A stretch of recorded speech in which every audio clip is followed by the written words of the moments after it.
You're listening to episode 182 with Jon Miller. Welcome to the Gemba Academy podcast, the show that's focused on helping individuals and companies achieve breakthrough results using the same continuous improvement principles leveraged by companies such as Toyota, Del Monte, and the U.S. Department of Defense. And now, here's your host, Ron Pereira. Hey there, this is Ron Pereira with Gemba Academy, and I'd like to welcome you to another edition of the Gemba Academy podcast. As always, thank you so much for taking time out of your day and your week to listen to the show, and for watching our Lean and Six Sigma training videos over at GembaAcademy.com. We definitely appreciate each and every one of you. Now, today, I'm excited to welcome my good friend and business partner and really kind of my lean mentor, Jon Miller, back to the show. Jon came on in the past, and we did a pretty epic practical problem-solving series of podcasts, and we'll link to those in the show notes. So if you've not listened to those, would definitely encourage you to check those out after this episode, of course. And yeah, Jon's a great guy. You know, I first met Jon, back when I worked in the industry. We brought back then Jon's consulting company was called Gemba Research, and they came in to teach us about value stream mapping. That was all the rage back then. You know, the learning to see and whatnot had just come out, and Jon's guys came in, and that's when I first met Jon, and we became friends. And long story short, eventually we became business partners. And just over the years, I've learned so much from Jon. I know I'm a little biased because he's my friend and my business partner, but I do believe that Jon's one of the brightest lean thinkers in all of the world. But he would never say that, so he needs people like me, I guess, to say that. But he's just so smart and such a good guy and so humble, and I feel really blessed to have him on our side, I guess you could say. But what we're going to kind of explore today in this episode is 5 whys, and the reason being is, and we kind of touch on it a little bit earlier in the show, that we can see what people search for on our website, on our Gemba Academy website, and there's always some interesting phrases that pop up from time to time, and someone had searched for common errors or something like that, or typical errors committed during 5 why analysis, and we thought, wow, that's a really cool question and statement and whatnot, and so that's kind of what we wanted to address is some of the errors, but also just we begin with like what it is in case folks aren't sure or not familiar, and Jon has just a way of going into things like I definitely learned some things, and I've been practicing lean for a little while, and he talks about the Japanese terms for 5 why analysis, and it's not 5 why. You'll hear it's something totally different, and I didn't know what Jon shared. I don't want to spoil it, so you'll have to listen. But really good stuff, and we chatted for about 30 minutes. So show notes, which we're gonna link to a few articles that we talk about. One's an article that our friend Pete Abela from the website shmoola.com, he wrote an article back in 2009 about how Jeff Bezos from Amazon practiced 5 why analysis on a safety situation there at one of their facilities. So we'll link to that. So show notes can be found over at gembapodcast.com. You'll just look for episode 182. Again, gembapodcast.com, and look for episode 182. Okay, enough for me. Let's get to the show. All right, Jon. Well, welcome back to the show. How's it going? It's going well. Thanks, Ron. Good to be back. Yeah, I should have. Actually, I didn't even think about researching all the previous episodes that we did. We'll go ahead and put those in the show notes. But we did a practical problem-solving series a while back that was actually really popular. Tons of downloads of that. And obviously, you've been on a few other times. So yeah, it's been a while. Yeah. Happy to be back. Good to chat with you. Yeah. So what you been up to these days? Oh, that's always a tough question. Just lots of different things. Lots of small projects around the house. Trying to stay close to home, and close to the family. Yeah. And of course, working with Gemba Academy and content development side as much as I can, and helping a couple of small local clients with their continuous improvement journeys, and just starting to write another book, which I'll talk about another time once it's a little further along, but try to get more of a plain English, common sense but just kind of a way for people to understand what lean is, all this stuff, all this technical jargon that we love to throw around, kind of strip it down to basics and see what we can do about making it a little easier to grasp, maybe. So Cool. we'll see how that goes. All right. Good stuff. Well, we'll have you back on and talk about that. So, well, obviously today, as I mentioned in the intro that you haven't heard yet, but we're going to spend some time talking about, I guess, what's commonly referred to as 5 Whys or the 5 Why. It's one of the popular search terms that comes up on the Gemba Academy website. People come looking for information, and we've obviously covered it to some extent in our practical problem solving course, and we've all written blog articles and so forth. In fact, as we were talking before we started the recording, I was doing some searching on our own website to say, I wonder what we've all written about, and I found an old article from 2009. So, so good stuff. So I guess let's just start at the very beginning. Don't want to kind of assume anything about our listeners. So in case someone's not familiar with this concept of 5 Why, what is it? 5 Why is just the process of asking why repeatedly, and not even asking why, but just investigating and pursuing the causes until you can get to a source level or root level cause that you can take action and do something about. The number 5 is not really significant. Unfortunately, it's a popular and convenient handle that people like, and that can be misleading sometimes. But as I would say, first of all, there's one thing I could change about 5 Why, it's the name. Like with many things in Lean, people get kind of stuck on the 5, and you have to explain what's not really 5. Well, then why is it called Why? 5 Why, right? Mm-hmm. And that's an interesting story in itself. Taichi Ono, who was a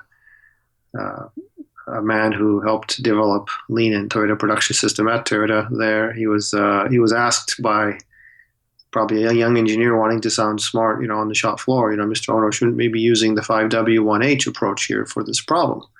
And 5W1H being the who, what, where, when, why, and the 1H being how. So this young person probably had read that in a textbook someplace and wanted to show Mr. Ono, hey, I've got a tool for you. Mm-hmm. And Mr. Ono said, oh, you don't need all that. Just keep asking why. Mm. So that became, that legend became, he wanted it to be 5 Whys and nothing else. Don't complicate it. He just only asked why. Mm-hmm. And so I don't know the truth of that story, and I'm sure the details have changed over the years. But I think the interesting thing is, in Japanese, when people talk in companies, they talk about the root cause analysis or the 5 Why or asking why. It's almost never 5 times why. And they might refer to that because it's been in books in the West, or some people there have caught on to it a little bit, but it's always why. It's twice. And it isn't twice, it's just why. And it's kind of like when you say in English, drip, drip. Mm-hmm. Faucet goes drip, drip. It doesn't mean that it's drip twice. It just means that it's continuing and repeating, and it's persistent. Drip, mm-hmm. drip, drip, drip, drip. But you don't say drip, drip, drip, drip, drip, drip, mm-hmm. 7, 8 times. Mm-hmm. You say it twice. And in a lot of languages, that's true. In Japanese, that's true, where you repeat a couple of syllables, a word, why. In Japanese, it's naze. So you say naze. And people know that means not twice, but repeatedly. Why. Mm. But, it's lost in translation. And instead of 5 Why, well, that why doesn't sound very good. We have 5S. We have all these other numbered things, 7 ways. Can we get a 5 in there? So I think that's probably where it came from, is that somebody that packaged it to become 5 Why, because it's not 5. It's as many as you need to arrive at the source. So it's really quite misleading in that sense. Right. Yeah, we were talking before we came on, when I was looking through some of those old articles. You had pointed to a mutual friend of ours blog. I'm not sure how active he is at blogging anymore these days, but he's got a lot of good stuff in the archives. There is Pete Abela and how do you say it? Shmula? I've never known. How do you say it? I don't know. Shmula. Probably so. Yeah. Shmula.com. So this is an article that he wrote, was it? Yeah, January 23rd, 2009. So an oldie but goodie, where I think at the time he was working at Amazon, wasn't he? I think he actually did work for Amazon. Mm-hmm. And he was telling the story in this article. We'll link to it in the show notes. People can go check it out, about Mr. Is it Bezos? I never know how to say it. Jeff Bezos, the big boss there. Apparently he, according to Pete, Mr. Bezos was at one of their fulfillment centers and came to learn about one of their employees got in an incident and injured himself. And he says that when Jeff first learned about it, he was very disturbed, got emotional, angry at first, and felt bad. And then he went to a whiteboard and he wrote on the whiteboard, "Why did the associate damage his thumb?" And the people that were aware of the situation responded, "Well, because his thumb got caught in the conveyor." Mr. Bezos then writes, "Why did his thumb get caught in the conveyor?" And someone responded, "Because he was chasing his bag, which was on a running conveyor belt." "Why did he chase his bag?" Mr. Bezos asked. Someone responds, "Because he placed his bag on the conveyor, but then it turned on by surprise." And then Mr. Bezos concluded, why was his bag on the conveyor? And they responded, because he used the conveyor as a table. Now, I don't even know how, I guess this is true. That was four whys right there.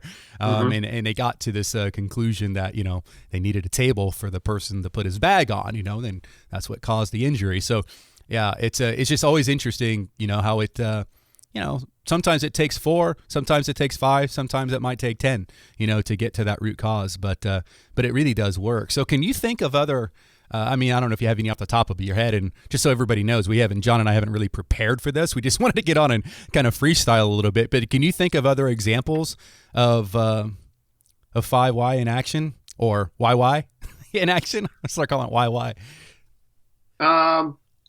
There's a classic example. If you want to take a fairly linear one, I think it's in some of the textbooks, and it goes back to automotive, where a machine breaks down. Why did it break down? It overheated. Why did it overheat? Or a tool broke or something, and it's because a filter was jammed. And why was the filter jammed? And because what was it? I've forgotten it now. Or a coolant can't get to the tool or something, and the filter's jammed. And why was the filter jammed? Why was there no airflow? Because it was clogged up with machine chips or chips from cutting metal. Right. Why was it jammed? Well, because conveyor or whatever to remove it was broken, and we couldn't see it because there was no airflow. You can't really see the lack of airflow out of a filter. And then one of the solutions becomes, well, we'll put a little ribbon there so you can see it fluttering or not, and then you can branch out to the problem and say, okay, why was it that the conveyor broke, or whatever was supposed to move the chips through, it didn't move it anymore. So those kinds of things. I think what's interesting about that and Jeff Bezos' example from Amazon is that there are many opportunities along the way for you to kind of stop and branch off rather than go straight down a 5 why. Because when somebody asks, why was the bag on the conveyor, different people will look at that and answer it in a different way. Because he put it there. Okay, why did he put it there? Because he had a bag. And then you could say, well, why did he have a bag? And that's a silly question. Well, why did he put it there? Was there a policy against bags and backpacks and personal items in the shop floor? I don't know.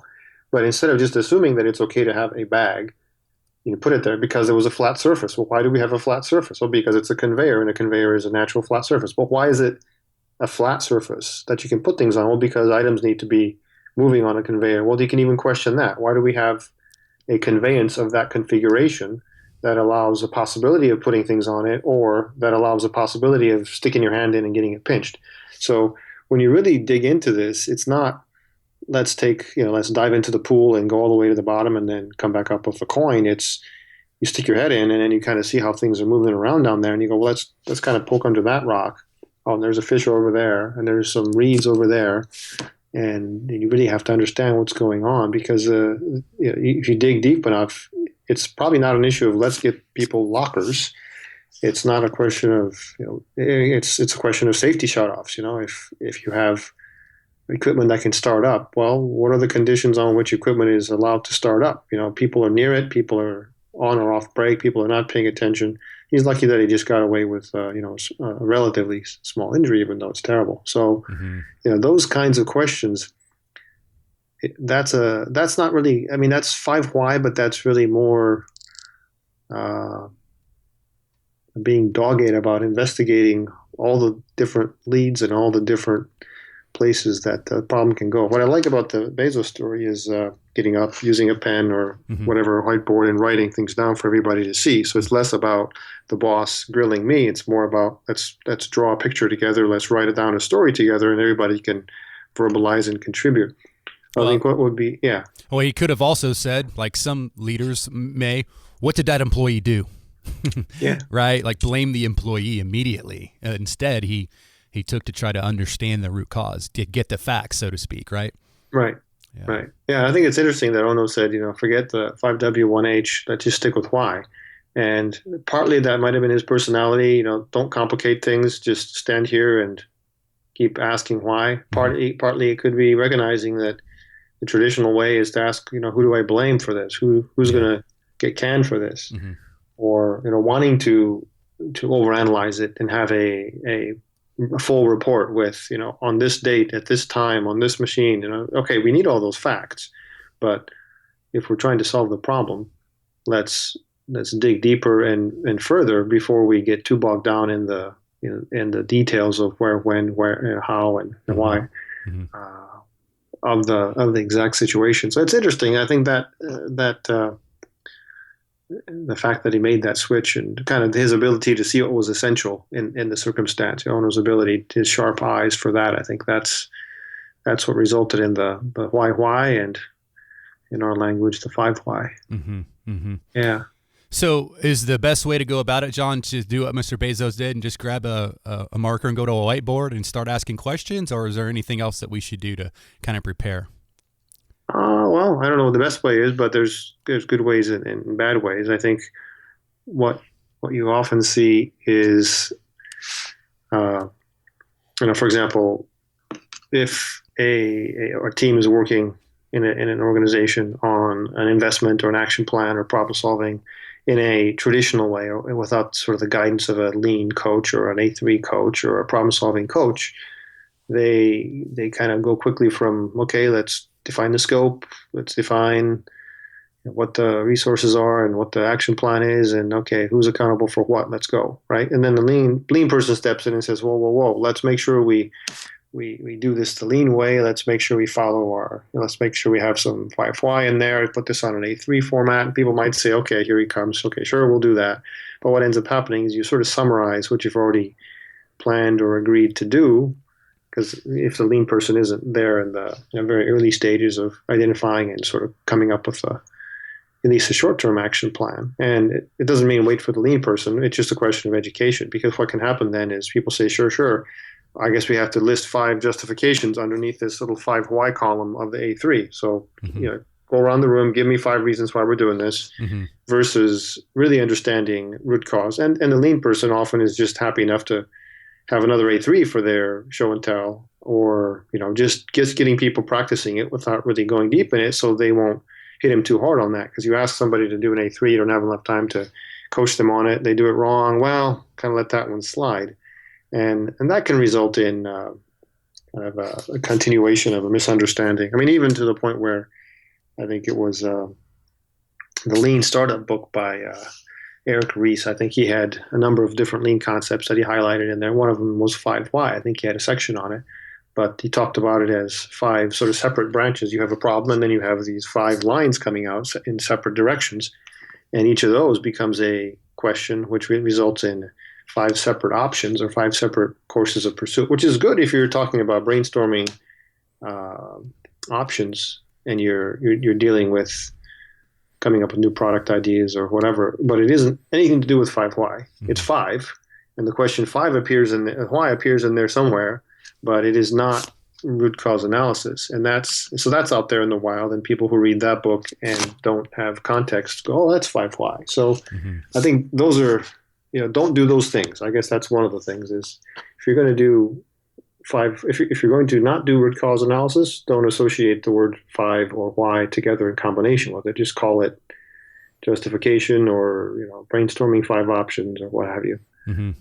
Yeah, now, what happens in the case, John, if we're dealing with a problem, and it just so happens that there are multiple root causes to the problem, not just a single root cause? What will we do in that situation?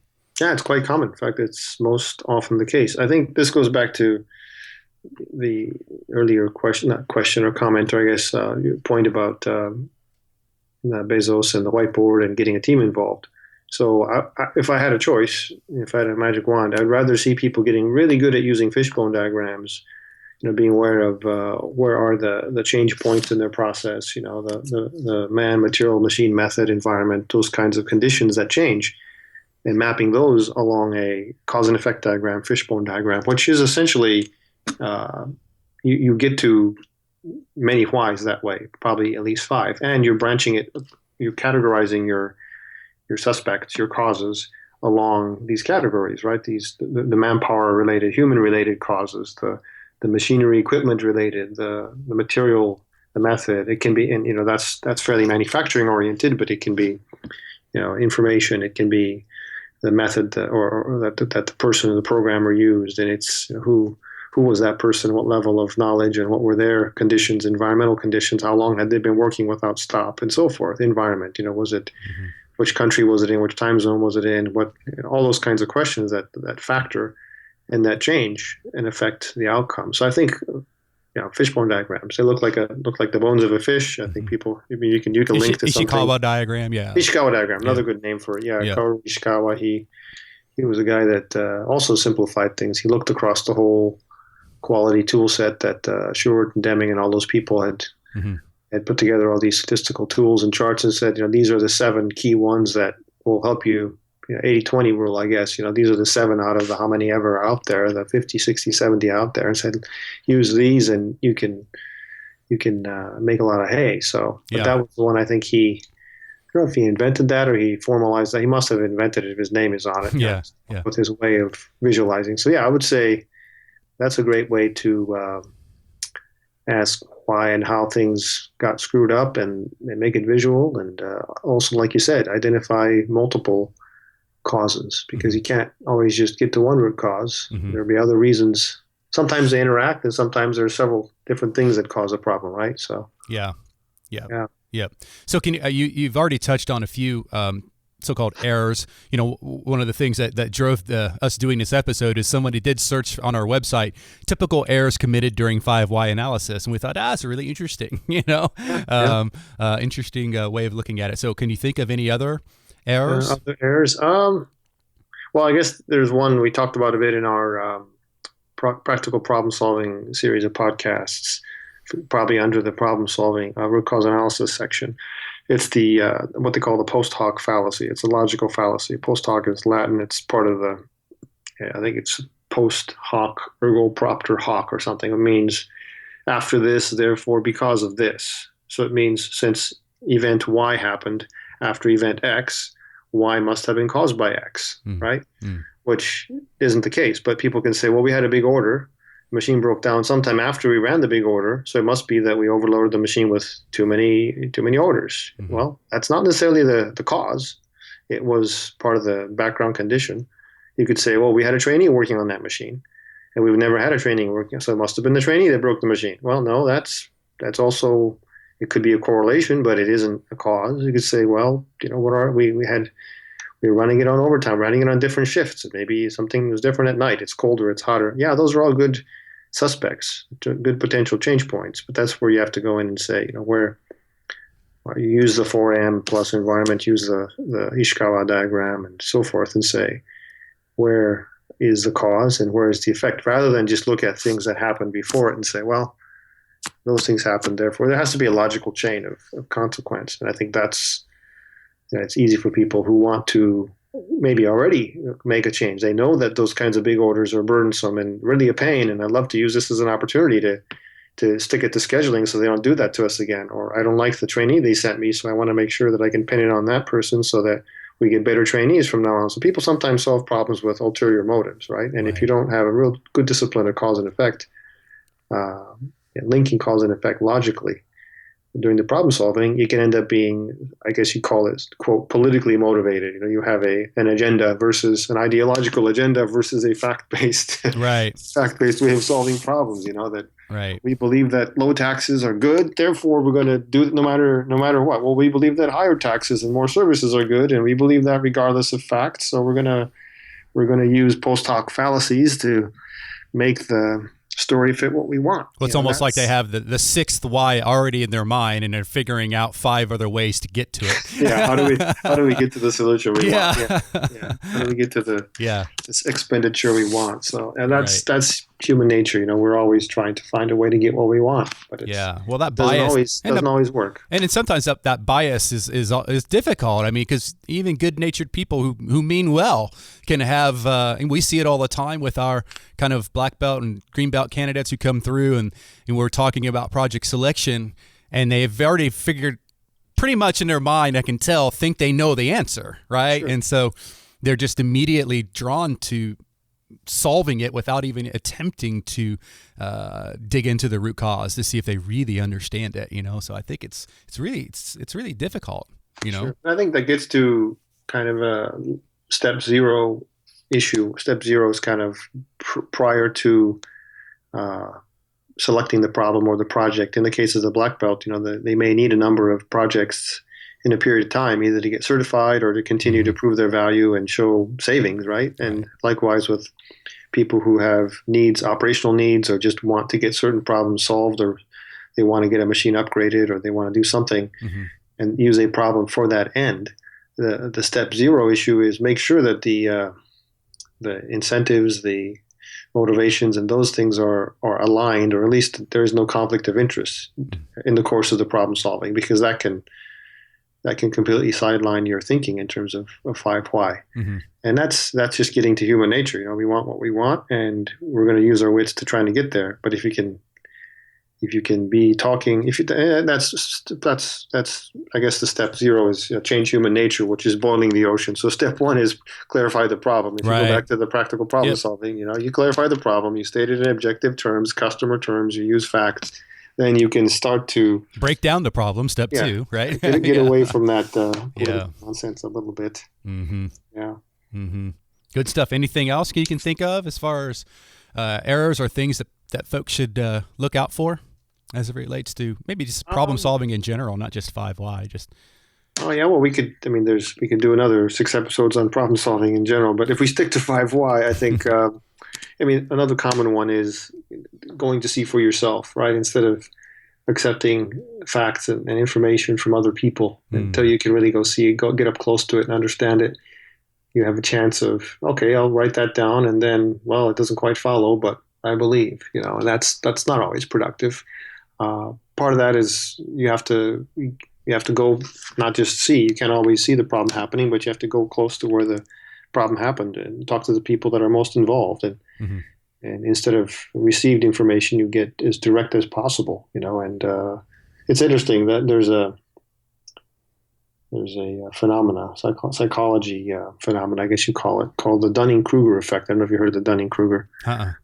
Okay, this is interesting. It's a couple of people at, I think it's Cornell University professors who studied people. And if you put it, John Cleese, the British comedian, puts it in an interesting way. He says, if you're very, very stupid, you're too stupid to know that you're very, very stupid, which is just kind of rude. But what it means is that if you're incompetent, you're too incompetent to know that you're incompetent.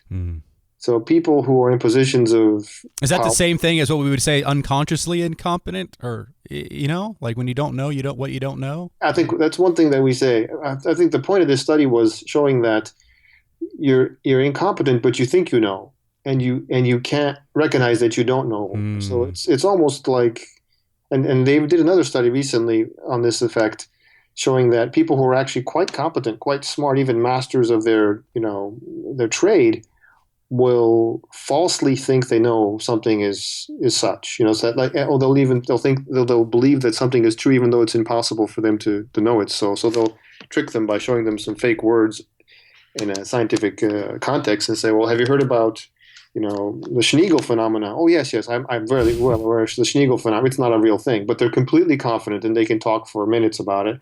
And so even confident, let's say competent people fall into this. So bringing that back to the 5 why, I think the go see and the asking others who have more competence or familiarity with the problem or the process or the circumstances is essential, because we can easily trick ourselves into thinking we're we're smarter than we are, and then it's really hard to get ourselves out of that thinking if you believe the Dunning-Kruger folks. So yeah, that's really cool. You're just so stupid you don't. Yeah. Oh my gosh. Okay. Well, good stuff. So I guess let's maybe wrap this up. We've been going for just about 30 minutes or so. So that's I think a nice timeline here for our podcast. Final words of wisdom for folks who want to maybe give 5 Why a go. Yeah, I guess one more thing that I've come to realize over the years, and I may have written a blog post about it, is that the why is just as much about how. So I guess it's not how many times you ask why, it's how you ask why. And also, whether you ask how or not. So those are two sort of different ideas, but I like the word how a lot when it comes to root cause analysis, because you can ask why, and eventually somebody gets annoyed. Well, that's not a helpful question. I just explained everything I knew. Where if you say, well, what were the mechanisms? What's the physics behind it? What's the chemistry behind it? What are the logical ways that could have happened? How did that happen? Well, let's look at let's run a tape. Let's see what happened. Well, here's the person who's putting their bag down, and then how was it possible that circumstance could have happened? And here's him putting his hand, and here's the gap in the belt. If you look at the how, the measurable phenomena, you get to an answer versus just going, well, why? Because a lot of why is what's the reason? What was that person thinking? What was the motivation of the management? What was the motivation of the supervisor who pushed the button? Well, there's no motivation behind it that's related to the how, right? Nobody had evil intent to do any of that. But the how is sometimes almost as important. So it gets to the point of those is that you get to the cause. You get to the source. So if you can get to the source, I don't care if you ask, whence or whatever. Choose the word. I don't care. Yeah. Get to the root cause. All right. Good stuff. All right. Well, hey, Jon, if people want to reach out to you or connect with you, what's the best way? Best way. LinkedIn, I guess. Are you up on LinkedIn? I should know that. You're my business partner, but I don't even know. Yeah. I just call you. So it can be reached through the Gemba Academy website. Yeah, there you go. GembaAcademy.com and hit the contact links. I want to talk to Jon. I think I'm on Twitter as well if you want to tweet at me, but nobody tweets. Nobody tweets things very much. So yeah, I'm not a big Twitter guy, man. I leave that to you and Mark Graban and all the other guys. Well, good stuff. All right, Jon. Well, hey, as always, thank you for coming on. I'm sure we can come up with some other topics. By the way, if folks are listening and they have other topics that they're interested in us exploring, definitely shoot us a note, GembaAcademy.com, or you can just email me directly, ron@GembaAcademy.com, and with your ideas. And this show was born as a result of someone searching for something on our website that we saw. So just say the word and we'll do our best. So, yeah, for sure. Happy to answer questions and shed light on things if we can. Yep. Good stuff. All right, Jon. Thanks. Take care. Good to talk to you, Ron. Take care. Thanks for listening to the Gemba Academy podcast. Now it's time to take a free, no strings attached, fully functional test drive of Gemba Academy's School of Lean and Six Sigma over at GembaAcademy.com. Gain immediate access to more than 500 Lean and Six Sigma training videos free of charge at GembaAcademy.com.